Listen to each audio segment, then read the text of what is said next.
लोकाचार्याय गुरवे कृष्णपादस्य सूनवे संसारभोगी सन्दष्ट जीवातवे नमः।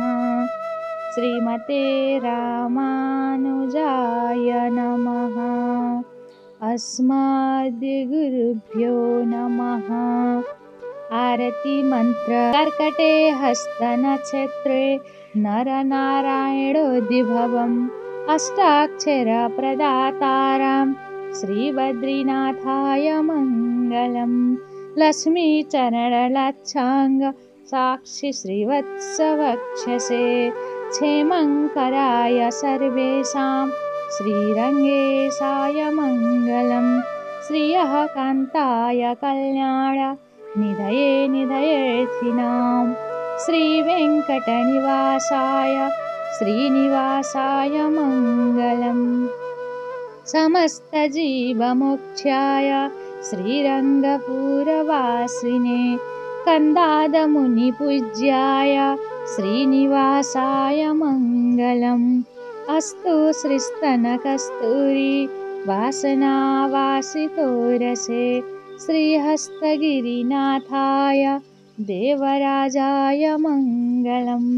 कमलाकुचकस्तूरी कर्दमाङ्कितवक्षसे यादवाद्रिनिवासाय सम्पत्पुत्राय मङ्गलम्।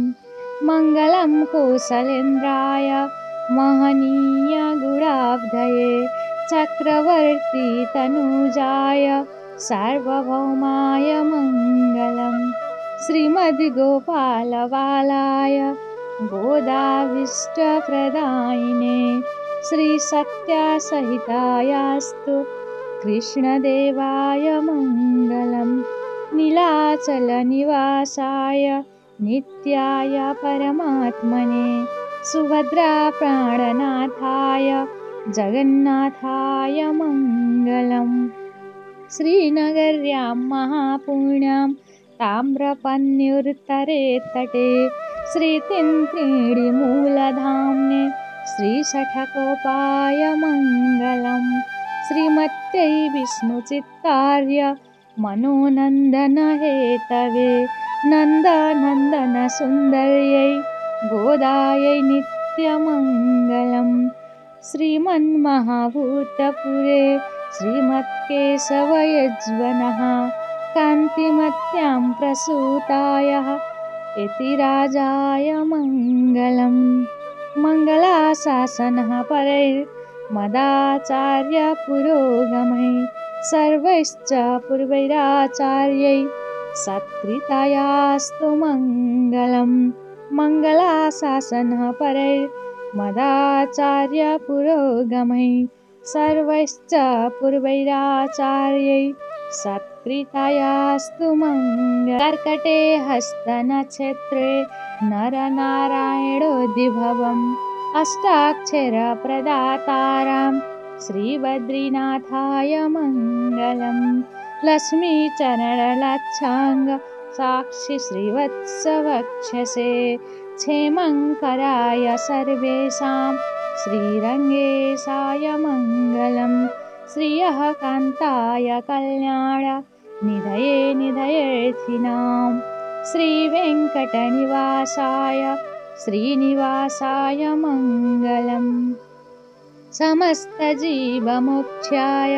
श्रीरङ्गपुरवासिने कन्दादमुनिपूज्याय श्रीनिवासाय मङ्गलम्। अस्तु श्रीस्तनकस्तूरी वासनावासितोरसे श्रीहस्तगिरिनाथाय देवराजाय मङ्गलम्। कमलाकुचकस्तूरी कर्दमाङ्कितवक्षसे यादवाद्रिनिवासाय सम्पत्पुत्राय मङ्गलम्।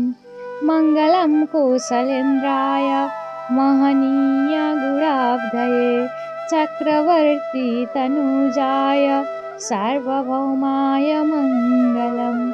श्रीमद्गोपालबालाय गोदाभीष्टप्रदायिने श्रीसत्यासहितायास्तु कृष्णदेवाय मङ्गलम्। नीलाचलनिवासाय नित्याय परमात्मने सुभद्राप्राणनाथाय जगन्नाथाय मङ्गलम्। श्रीनगर्यां महापुण्यां ताम्रपन्युत्तरे तटे श्रीतिन्त्रिणीमूलधाम्ने श्रीशठकोपाय मङ्गलम्। श्रीमत्यै विष्णुचित्तार्य मनोनन्दनहेतवे नन्दनन्दनसुन्दर्यै गोदायै नित्यमङ्गलम्। श्रीमन्महाभूतपुरे श्रीमत्केशवयज्वनः कान्तिमत्यां प्रसूताय यतिराजाय मङ्गलम्। मङ्गलाशासनः परैर्मदाचार्यपुरोगमैः सर्वैश्च पूर्वैराचार्यैः सत्कृतायास्तु मङ्गलम्। मङ्गलाशासनः परैर्मदाचार्यपुरोगमैः सर्वैश्च पूर्वैराचार्यैः सत्कृतायास्तु मङ्गलम्। कर्कटे हस्तनक्षत्रे नरनारायणोद्भवम् अष्टाक्षरप्रदातारां श्रीबद्रीनाथाय मङ्गलम्। लक्ष्मीचरणलक्षाङ्ग साक्षि श्रीवत्सवक्षसे क्षेमङ्कराय सर्वेषां श्रीरङ्गेशाय मङ्गलम्। श्रियः कान्ताय कल्याण निधये निधयेऽर्थिनां श्रीवेङ्कटनिवासाय श्रीनिवासाय मङ्गलम्। समस्तजीवमोक्षाय श्रीरङ्गपुरवासिने कन्दादमुनिपूज्याय श्रीनिवासाय मङ्गलम्। अस्तु श्रीस्तनकस्तूरी वासनावासितोरसे श्रीहस्तगिरिनाथाय देवराजाय मङ्गलम्। कमलाकुचकस्तूरी कर्दमाङ्कितवक्षसे यादवाद्रिनिवासाय सम्पत्पुत्राय मङ्गलम्। मङ्गलं कौसलेन्द्राय महनीयगुणाब्धये चक्रवर्ती तनूजाय सार्वभौमाय मङ्गलम्। श्रीमद्गोपालबालाय गोदाभीष्टप्रदायिने श्रीसत्यासहितायास्तु कृष्णदेवाय मङ्गलम्। नीलाचलनिवासाय नित्याय परमात्मने सुभद्राप्राणनाथाय जगन्नाथाय मङ्गलम्। श्रीनगर्यां महापुण्यां ताम्रपन्युत्तरे तटे श्रीतिन्त्रिणीमूलधाम्ने श्रीशठकोपाय मङ्गलम्। श्रीमत्यै विष्णुचित्तार्य मनोनन्दनहेतवे नन्दनन्दनसुन्दर्यै गोदायै नित्यमङ्गलम्। श्रीमन्महाभूतपुरे श्रीमत्केशवयज्वनः कान्तिमत्यां प्रसूताय यतिराजाय मङ्गलम्। मङ्गलाशासनः परैर्मदाचार्यपुरोगमैः सर्वैश्च पूर्वैराचार्यैः सत्कृतायास्तु मङ्गलम्।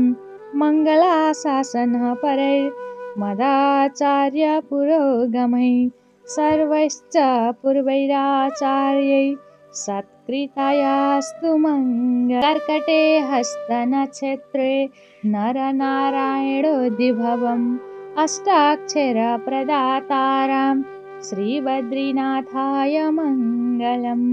लक्ष्मीचरणलक्षाङ्ग साक्षि श्रीवत्सवक्षसे क्षेमङ्कराय सर्वेषां श्रीरङ्गेशाय मङ्गलम्।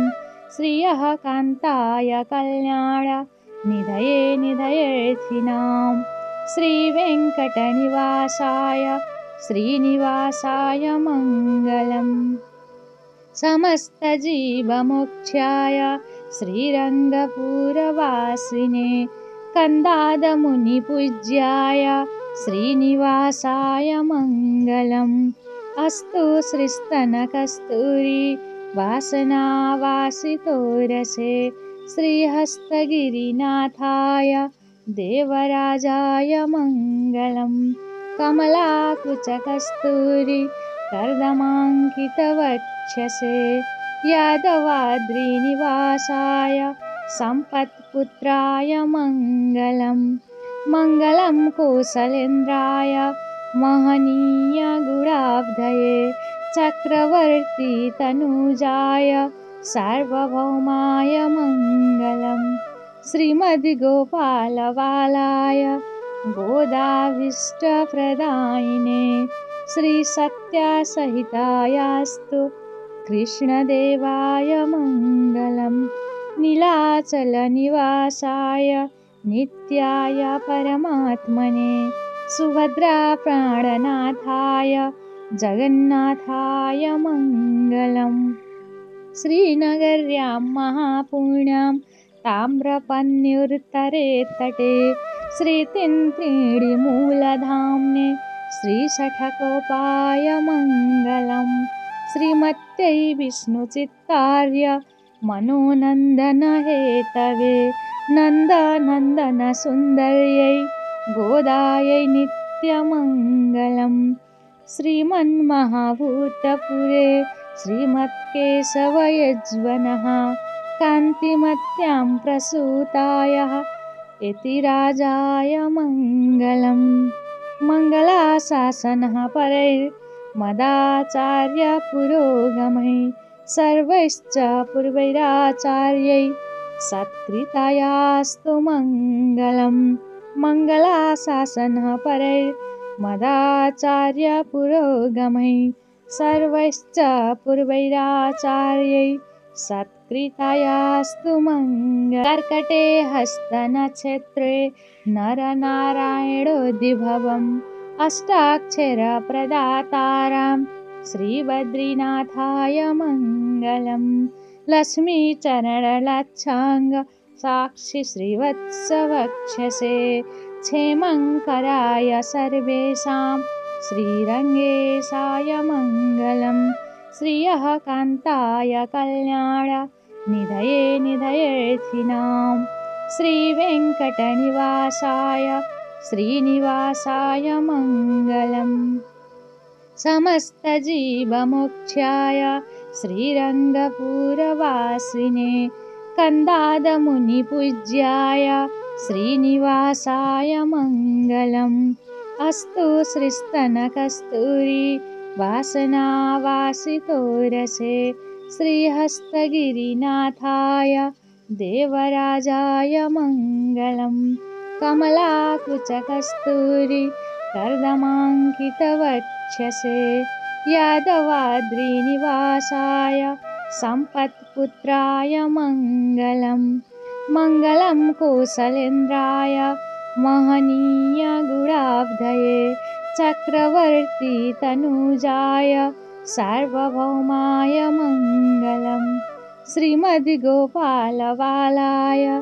गोदाभीष्टप्रदायिने श्रीसत्यासहितायास्तु कृष्णदेवाय मङ्गलम् नीलाचलनिवासाय नित्याय परमात्मने सुभद्राप्राणनाथाय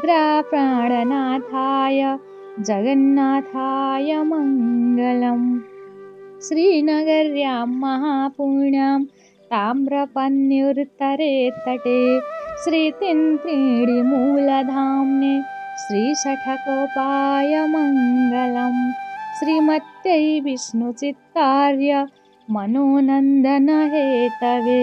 नन्दनन्दनसुन्दर्यै गोदायै नित्यमङ्गलम् श्रीमन्महाभूतपुरे श्रीमत्केशवयज्वनः कान्तिमत्यां प्रसूताय यतिराजाय मङ्गलम् मङ्गलाशासनः परैर्मदाचार्यपुरोगमै सर्वैश्च पूर्वैराचार्यै सत्कृतायास्तु मङ्गलम्।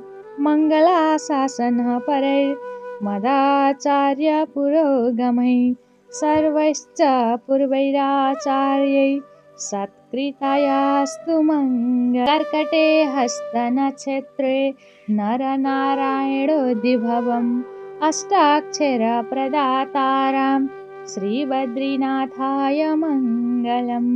लक्ष्मीचरणलक्षाङ्ग साक्षि श्रीवत्सवक्षसे क्षेमङ्कराय सर्वेषां श्रीरङ्गेशाय मङ्गलम्। श्रियः कान्ताय कल्याण निधये निधयेऽर्थिनां श्रीवेङ्कटनिवासाय श्रीनिवासाय मङ्गलम्। समस्तजीवमोक्षाय श्रीरङ्गपुरवासिने कन्दादमुनिपूज्याय श्रीनिवासाय मङ्गलम्। अस्तु श्रीस्तनकस्तूरी वासनावासितोरसे श्रीहस्तगिरिनाथाय देवराजाय मङ्गलम्। कमलाकुचकस्तूरी कर्दमाङ्कितवक्षसे यादवाद्रिनिवासाय सम्पत्पुत्राय मङ्गलम्। मङ्गलं कौसलेन्द्राय महनीयगुणाब्धये चक्रवर्ती तनूजाय सार्वभौमाय मङ्गलम्। श्रीमद्गोपालबालाय गोदाभीष्टप्रदायिने श्रीसत्यासहितायास्तु कृष्णदेवाय मङ्गलम्। नीलाचलनिवासाय नित्याय परमात्मने सुभद्राप्राणनाथाय जगन्नाथाय मङ्गलम्। श्रीनगर्यां महापुण्यां ताम्रपन्युत्तरे तटे श्रीतिन्त्रिणीमूलधाम्ने श्रीशठकोपाय मङ्गलम्। श्रीमत्यै विष्णुचित्तार्य मनोनन्दनहेतवे नन्दनन्दनसुन्दर्यै गोदायै नित्यमङ्गलम्। श्रीमन्महाभूतपुरे श्रीमत्केशवयज्वनः कान्तिमत्यां प्रसूताय यतिराजाय मङ्गलम्। मङ्गलाशासनः परैर्मदाचार्यपुरोगमैः सर्वैश्च पूर्वैराचार्यैः सत्कृतायास्तु मङ्गलम्। मङ्गलाशासनः परैर्मदाचार्यपुरोगमैः सर्वैश्च पूर्वैराचार्यैः सत्कृतायास्तु मङ्गलम्। लोकाचार्याय गुरवे कृष्णपादस्य सूनवे संसारभोगी सन्दश्च जीवातवे नमः। श्रीमते रामानुजाय नमः।